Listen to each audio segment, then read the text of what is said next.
আমরা যখন মেঘালয়ের রাজধানী শিলং শহরে পৌঁছলাম তখন রাত 12টা। আমরা দেখতে চাইছিলাম রাতের শিলং শহরটা কেমন হয়। শিলংয়ের সবচেয়ে গুরুত্বপূর্ণ অংশ হচ্ছে শিলংয়ের পুলিশ বাজার। এই জায়গায় আমরা রাত 12টায় এসে পৌঁছালাম। পাহাড়ে হওয়ার হালকা শিরশিরের স্পর্শে ক্লান্তি যেন কিছুটা কমে গেল। শহর তখন প্রায় নিস্তব্ধ। আলো আঁধারির খেলায় রাস্তার দুই ধারে ঘুমিয়ে পড়েছে দিনের কোলাহল।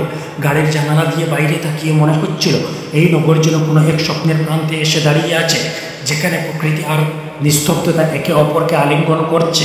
বাজার এলাকাটি একেবারে নিশ্চুপ ছিল না। কয়েকজন স্থানীয় লোকজন এখনও রাস্তার ধারে দাঁড়িয়ে গল্প করছিলেন, কেউ বা দোকান গুটিয়ে বাড়ি ফিরছিলেন। এক আটটা চায়ের দোকানে আলো জ্বলছিল এখনও। শেষ শহরের প্রাণ এখনও পুরো ঘুমায়নি। এক বৃদ্ধ ফল বিক্রেতা তার ঝুপড়িতে ঘুমাচ্ছিলেন, আর দুই একজন পথচারী মোবাইলে কথা বলতে বলতে ধীরে ধীরে হেঁটে যাচ্ছিলেন। আশপাশের হোটেল ও লজগুলোর সামনে দাঁড়িয়ে ছিল দুই একজন ট্যাক্সি চালক। তারা হয়তো যাত্রী খুঁজছেন।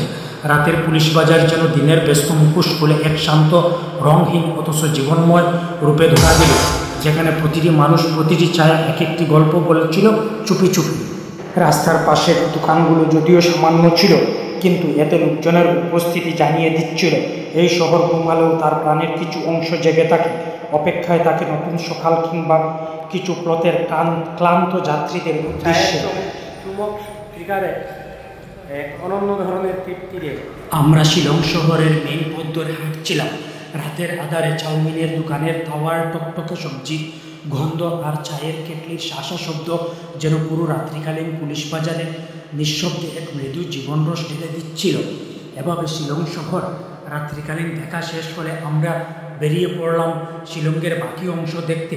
অবশ্য এই আমাদের শিলং শহরে প্রথম যাওয়া নয়, এর আগে আরও যাওয়া হয়েছিল, কিন্তু নিশিরাতে শিলং শহর ঘুরে দেখার অভিজ্ঞতা দারুণ।